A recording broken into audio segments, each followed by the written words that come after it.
First of all, it's been a sort of a dream of mine. Obviously, I started playing cricket from a very young age. My first trip to India, I was only just 14 years old, and I've been hearing about Nepal and of course Kathmandu for many many years. Obviously, during my playing days, Nepal was not around to be one of the competitors against myself, so it had to be a trip such as this. When the opportunity did arrive, I felt that, why not? I could come out to this part of the world, see it for the first time.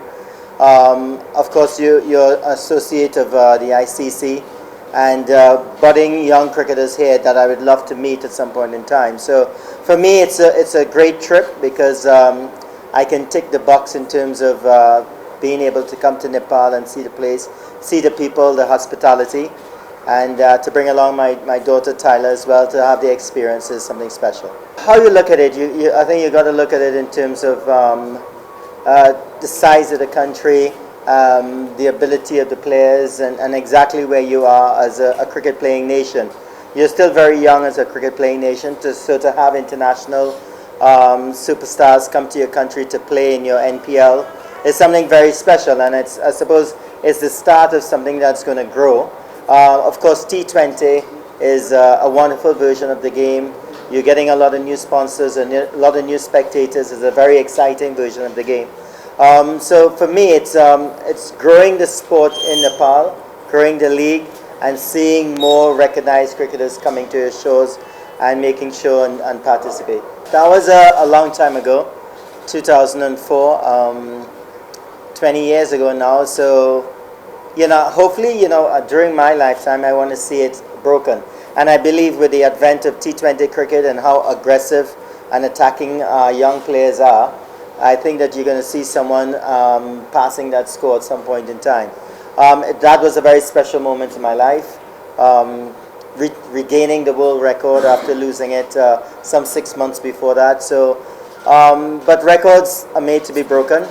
And I've said it in the past, I would have loved to play with a more successful West Indies team. I would give my records just to have played on a team that was, winning a lot more when I played. You know what? As a little kid, I grew up in a family of 11. I had 10 siblings, a very big family, and 6 bigger brothers. And it was always a dream of the family to have someone go on to play international cricket. I was the last boy, so I suppose I was the last effort in trying to get that sort of position in the family. I don't know if I'm a maestro, but I think that I'm a very proud member of the Lara clan to have played for the West Indies, to have represented the West Indies for 17 years. It was a dream of mine.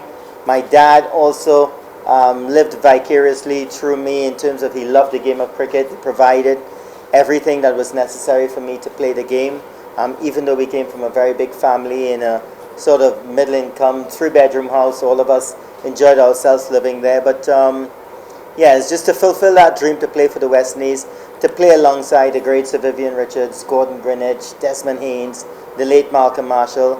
That was just an awesome time in my life. I think it's a great game, and it came at a time when cricket needed it. But I must say though that to have played 131 test matches for the West Indies, the 5-day version of the game, the test cricket, it really tests your ability, your attrition level, and I wouldn't give that for anything else. Of course, T20 is beautiful.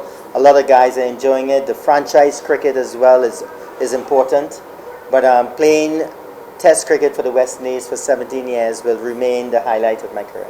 Well, my nemesis, the person that got me out the most was definitely Glenn McGrath, an awesome bowler, Australian, and of course Australia toppled the West Indies in the mid-90s as the #1 team in the world.